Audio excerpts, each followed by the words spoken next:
Today is a very special day because today we have a guest, our friend, Kellen Alexander. That's right.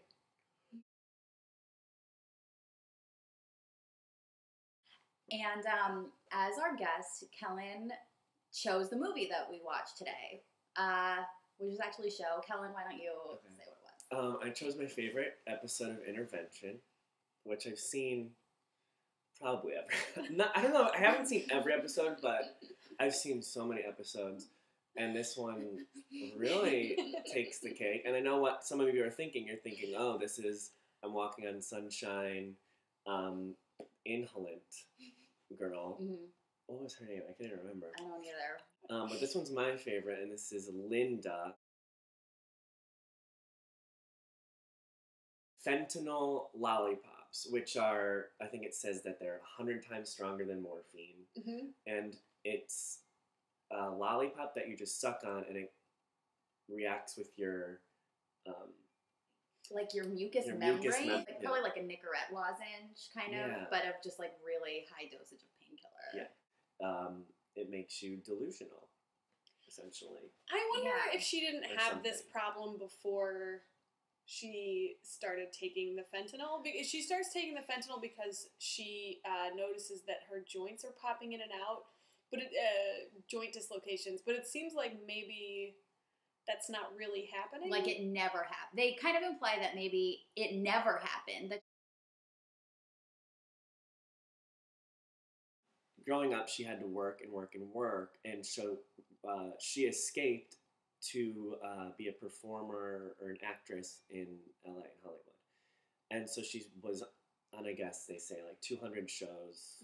We think mostly as an extra. It is easy to laugh at that because I don't know if anyone's ever been an extra. It's emotionally exhausting, and you're treated like cattle, and it's not the glamorous life that I think Linda wants you to believe that it is.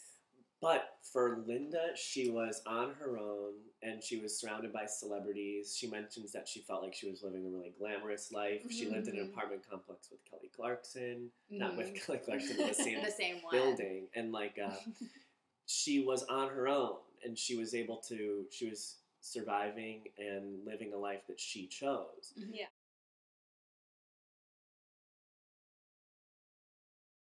Yeah, it's just funny to see how such parents who were so strict growing up with their kids weren't.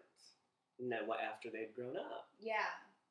Would they have ever tolerated this behavior from Linda when she was, like, 10 or 12? No. No. Yeah, that's a good point. I mean, maybe they felt really bad for making her work so much when she was younger. They probably did. They probably had a lot of guilt. And they probably also have a different level of respect for adults than for children. True. And trust adults more easily. That's a good point. Now, did you guys get the sense at all that because of maybe, like, her actress background, that's why we saw so many, like, performative elements to her mental disorder? Like, so much, like, screaming and, we can't have that in this room, To me, it so much seemed like an act. Yeah, absolutely. Yeah. It was really dramatic and really showy, and it was totally a performance because her whole life is about getting as much attention as possible, positive or negative, and negative is always easier, and that's how she's lived her entire life. And at one point while we were watching it, you said this is like a horror movie, and it was like a horror movie, and she seemed to be performing as the aggressor and the victim of a horror movie. And they shoot it. I mean, the intervention crew goes right along with it, and they shoot it in that way too. There's like a Vertigo motif. That one.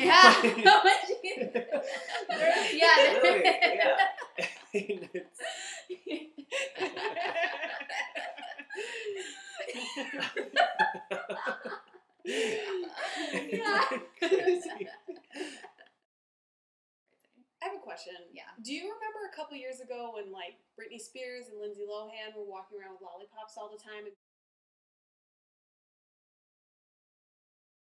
Do you think that it was something like this?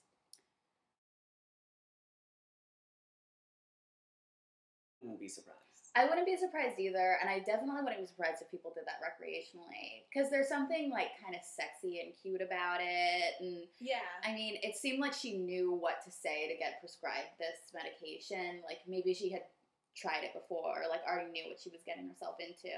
Yeah. Impressive. Really good to have you here. Thank you so much It was for great to having have me. you. Thanks for coming, Kellen. Oh, my pleasure, really. Thank you so much, Kellen. All right, until next time. Until next time. I'm Irene. I'm Kellen. And I'm Aggie. Bye. Bye.